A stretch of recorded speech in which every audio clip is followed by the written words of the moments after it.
नमस्कार। Sanjay teachers training college लाल कोठी जयपुर से मैं डॉक्टर रीटा झाझड़िया इस यूट्यूब चैनल में मैं आप सभी का स्वागत करती हूँ। आज के इस वीडियो लेक्चर में हम पाठ्यक्रम प्रतिमानों में टाबा मॉडल का अध्ययन करेंगे। सबसे पहले हम संक्षेप में पाठ्यक्रम की बात करते हैं। पाठ्यक्रम शब्द अंग्रेजी भाषा के करिकुलम शब्द का हिंदी रूपांतरण है। करिकुलम शब्द लैटिन भाषा से लिया गया है तथा यह लैटिन शब्द कुरेर से बना है। कुरेर का अर्थ दौड़ का मैदान है। अतः पाठ्यक्रम वह साधन है जिसके द्वारा शिक्षा व जीवन के लक्ष्यों की प्राप्ति होती है। प्रतिमान प्रतिमान किसी वस्तु, व्यक्ति अथवा क्रिया का ऐसा परिकल्पनात्मक या कार्यात्मक रूप होता है जिससे उसके वास्तविक स्वरूप का बोध होता है। प्रतिमान अंग्रेजी के मॉडल शब्द का पर्यायवाची है। सामान्य जीवन में हमें विभिन्न वस्तुओं के मॉडल देखने को मिलते हैं। अब हम बात करते हैं पाठ्यक्रम प्रतिमान। पाठ्यक्रम प्रतिमान का अर्थ पाठ्यक्रम के स्वरूप से है। किसी आदर्श लक्ष्य की प्राप्ति हेतु पाठ्यक्रम के स्वरूप का निर्धारण या इस कार्य के लिए दिशा निर्देशन की प्रक्रिया के स्वरूप के निर्धारण को पाठ्यक्रम प्रतिमान कहा जा सकता है। पाठ्यक्रम प्रतिमान का स्वरूप शैक्षिक लक्ष्यों पर आधारित होता है। समय परिवर्तन एवं सामाजिक परिवर्तन के साथ साथ शिक्षा में भी परिवर्तन होता रहता है। इसलिए पाठ्यक्रम प्रतिमानों को प्रमुख रूप से 3 वर्गों में विभाजित किया जा सकता है। सबसे पहले नंबर 1 पाठ्यक्रम का उद्देश्य प्रतिमान। पाठ्यक्रम के उद्देश्य प्रतिमान का आधार व्यवहारिक मनोविज्ञान है। इसमें शैक्षिक उद्देश्यों पर अधिक बल देते हुए पाठ्यक्रम के प्रारूप को विकसित किया जाता है। उद्देश्यों की प्राप्ति छात्रों के अपेक्षित व्यवहार परिवर्तन के रूप में की जाती है। व्यवहार परिवर्तन का ज्ञान मूल्यांकन से होता है, अतः इसे मूल्यांकन प्रतिमान भी कहा जाता है। दूसरा पाठ्यक्रम का प्रक्रिया प्रतिमान। पाठ्यक्रम के प्रक्रिया प्रतिमान में प्रक्रिया को प्राथमिकता दी जाती है। इसमें उद्देश्यों को परिभाषित नहीं किया जाता है, बल्कि पाठ्यक्रम के प्रारूप को विकसित करने में पाठ्य वस्तु के ज्ञान को ही ध्यान में रखा जाता है। इसके अंतर्गत पाठ्य वस्तु की सहायता से मानवीय गुणों को विकसित करने का प्रयास किया जाता है। इसलिए इस प्रकार के पाठ्यक्रम को मानववादी पाठ्यक्रम भी कहा जा सकता है। तीसरा पाठ्यक्रम का प्रस्तुति प्रतिमान। पाठ्यक्रम के प्रस्तुति प्रतिमान के अंतर्गत शिक्षा एवं पाठ्यक्रम को प्रभावित करने वाली परिस्थितियों को महत्व प्रदान किया जाता है। इसमें प्रणाली विश्लेषण उपागम का प्रयोग करके परिस्थितियों का विश्लेषण किया जाता है। विश्लेषण के द्वारा शैक्षिक परिस्थितियों के बाह्य एवं आंतरिक घटकों की पहचान की जाती है। बाह्य घटकों से तात्पर्य है कि कक्षा शिक्षण तथा विद्यालय की व्यवस्था संबंधी क्रियाओं को प्रभावित करते हैं।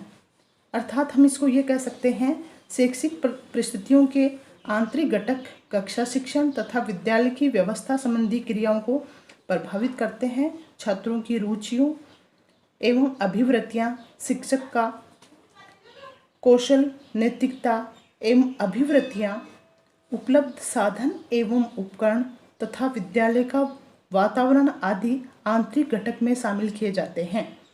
बाह्य घटक भी शैक्षिक परिस्थितियों को बहुत अधिक प्रभावित करते हैं। सामाजिक परिवर्तन, राजनीतिक परिवर्तन, आर्थिक स्थिति में परिवर्तन, समाज एवं अभिभावकों की आकांक्षाओं एवं अभिवृत्तियों में परिवर्तन, नए विषयों का आविर्भाव आदि बाह्य घटक के रूप में कार्य करते हैं।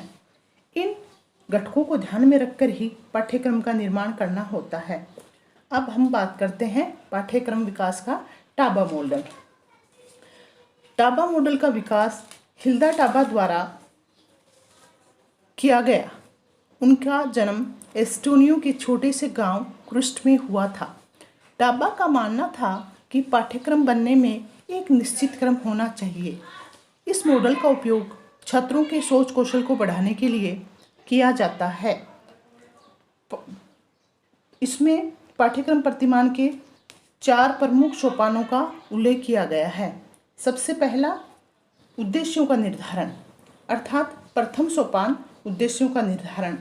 इस सोपान के अंतर्गत शिक्षा के उद्देश्यों की दृष्टि से पाठ्यक्रम का मूल्यांकन किया जाता है।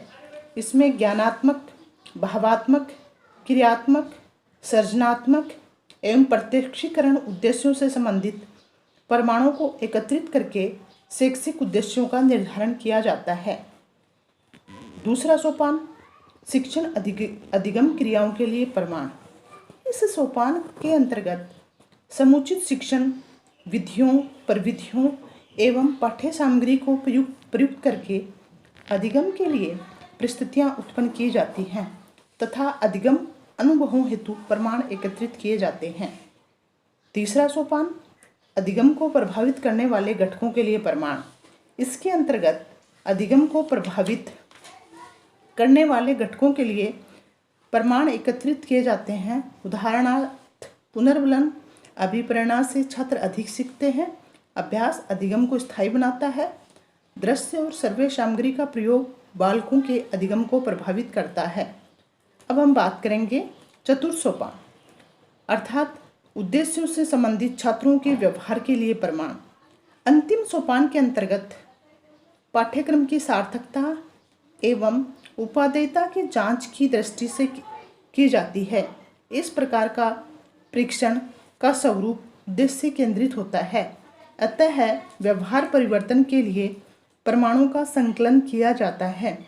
इन प्रमाणों के आधार पर पाठ्यक्रम का सुधार एवं विकास किया जाता है।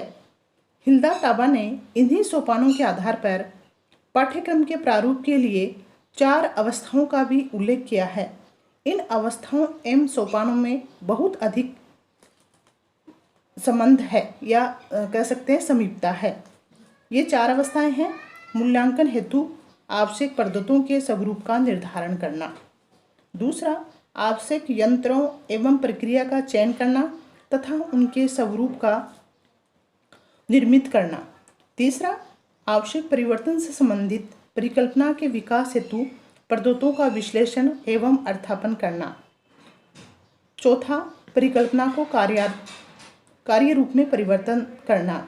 इस प्रकार इस प्रतिमान में अवस्था एवं सोपानों का अनुसरण करते हुए प्रमाणों के आधार पर पाठ्यक्रम का विकास एवं सुधार किया जाता है। आज हमारा हिल्दा टाबा जो मॉडल है वो यहीं समाप्त होता है। Thank you.